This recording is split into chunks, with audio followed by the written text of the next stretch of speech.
Hello and welcome, Focus Learners. Before we really dive in today, I just want to quickly mention that this scientific and educational content is produced by the specialized Zimed team. Now today we are tackling a massive paradigm shift in this explainer. Usually, when we pick up an ancient Persian epic like the Shahnameh, we're totally conditioned to read it as this vast collection of cultural myths, right? Heroic folklore, elevated poetry, that kind of thing. Well, we are going to strip all of that away. Instead, we're treating this text strictly as a highly accurate pre-modern clinical archive of human psychopathology. We're actually going to apply rigorous modern psychiatry and neurological frameworks to decode the profound cognitive failures and psychological traumas documented inside this masterpiece. It's absolutely fascinating, so let's get into it. Think of this as our medical chart for today's explainer. We're going to start off with the foundational concept of the epic psychiatric archive. From there, we'll look at some specific case studies covering somatic grief and moral injury.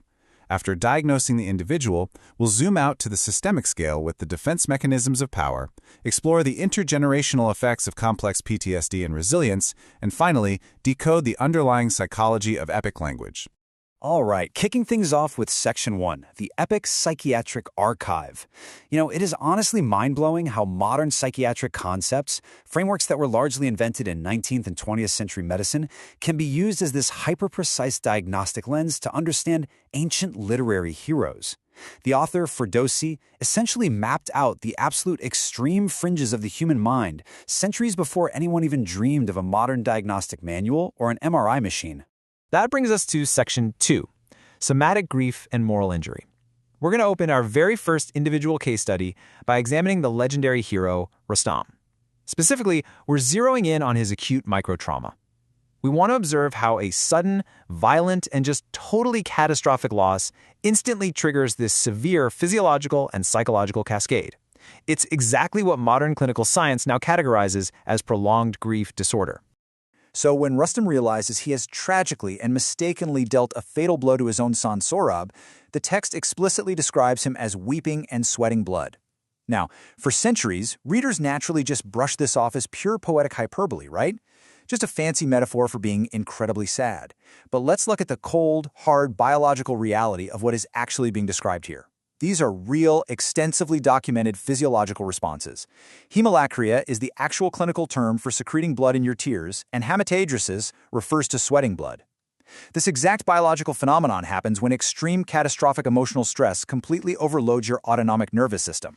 You get this extreme sympathetic spike, which causes rapid vasodilation, literally rupturing the tiny capillaries that feed your tear and sweat glands.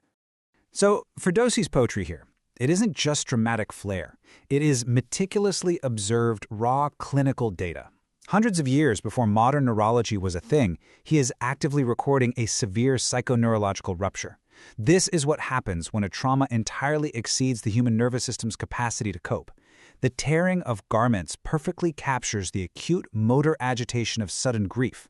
And that's coupled with a literal biological system failure, where the body just begins to weep its own blood under the immense pressure of shock. But here is the really crucial point for our diagnosis. Standard post-traumatic stress disorder simply doesn't fully cover Rustam's psychological profile after this horrific event. That brings us to a highly specific clinical framework: moral injury, and more acutely, perpetrator trauma. See, Rustam isn't just some passive victim of a tragic battlefield accident. Because of his own arrogance, he actively deceived and ultimately killed his own flesh and blood just to protect his heroic pride. Moral injury happens when you commit or fail to prevent an act that so deeply violates your core human beliefs that your entire moral compass just shatters. It leads directly to acute guilt, severe alienation, and a total existential identity collapse. If we put these concepts side by side to perform a clinical differential diagnosis, the distinction becomes incredibly clear. Notice how standard PTSD is fundamentally rooted in a physiological threat to your life. Its emotional core is all about fear, hyperarousal, and pervasive anxiety.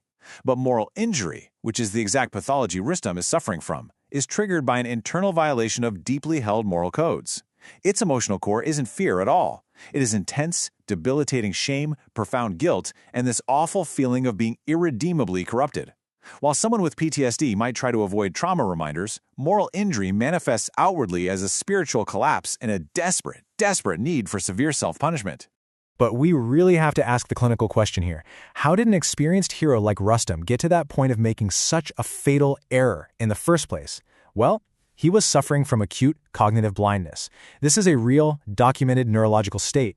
It's when incredibly powerful negative emotions like deep-seated arrogance, egoistic greed, or just this paranoid need to maintain your superior status literally suppress the functioning of your prefrontal cortex. And remember, that's the brain's executive control center. So his profound cognitive dissonance acted as this false defensive shield that completely shut down his brain's logical and moral judgment. We literally still see this today in high-stakes leadership, where an inflated ego entirely overwrites basic human recognition, making someone incapable of recognizing their own son standing right in front of them. Ferdowsi captures this devastating neurological failure flawlessly. He writes, "Humanity knows not from toil and greed to distinguish an enemy from a child." Just think about the clinical depth of that statement for a second. It is a brilliant, poetic summary of how a suppressed prefrontal cortex absolutely fails to process fundamental emotional truths when it's clouded by the ego's arrogance and the cognitive overload of greed. Honestly, it's a perfect articulation of human executive dysfunction. Let's shift our clinical focus now as we move into Section 3, Defense Mechanisms of Power. We are taking our diagnosis from individual acute trauma and looking at the systemic level. We're going to explore how institutional pathology and the collective ego utilize these sophisticated psychological defense mechanisms to manage profound ideological anxiety. We see this ego pathology build up perfectly in the character Isfandiar. He is caught in a massive cognitive trap. He's being forced by an authoritarian king to fight Rustam. Now, internally, in his subconscious reality, Isfandiar highly respects Rustam and feels a deep moral reluctance to fight him. But to manage the crippling anxiety of actually carrying out an immoral order, his ego actively deploys a sophisticated defense mechanism that psychoanalysts call reaction formation. He violently masks his internal reluctance with aggressive, rationalized, and deeply humiliating behavior. He projects hostility outward. Why? To hide his internal cognitive dissonance from his troops, his king, and most importantly, from himself. And these precise psychological defense mechanisms scale up rapidly when you reach the highest echelons of leadership. To survive their own crippling ideological anxiety, tyrannical kings rely heavily on systemic pathologies. They systematically use the projection of jealousy to manufacture an external enemy, the other, which forces their fractured followers to unite. They use the rationalization of aggression to politically justify mass violence, and they lean heavily on blind suppression and deep-seated paranoia. The epic's ultimate tyrant, Zahak, literally feeds on the brains of the kingdom's youth to quiet the monstrous manifestations of his paranoia. It is just a stunning clinical metaphor for systemic psychological decay. It functions very much like the spiraling, bloody paranoia we see in Shakespeare's Macbeth. Moving into Section 4, Complex PTSD and Resilience. We're going to expand our scope even further, from systemic leadership pathology to macro trauma. Let's examine how untreated trauma ripples violently across entire generations, and more importantly, the clinical mechanisms that societies use to heal. So when trauma is chronic, repeated, and inescapable, especially during crucial developmental stages in childhood, it moves beyond standard PTSD and becomes complex PTSD, or CPTSD.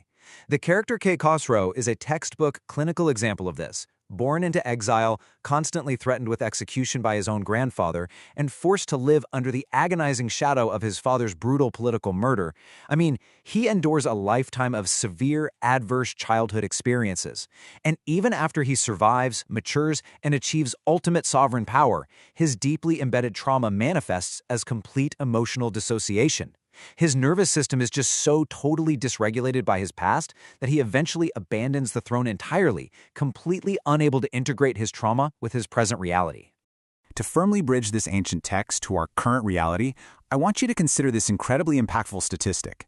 Modern clinical research shows that approximately 52% of individuals in trauma-exposed samples meet the strict diagnostic criteria for probable PTSD or CPTSD.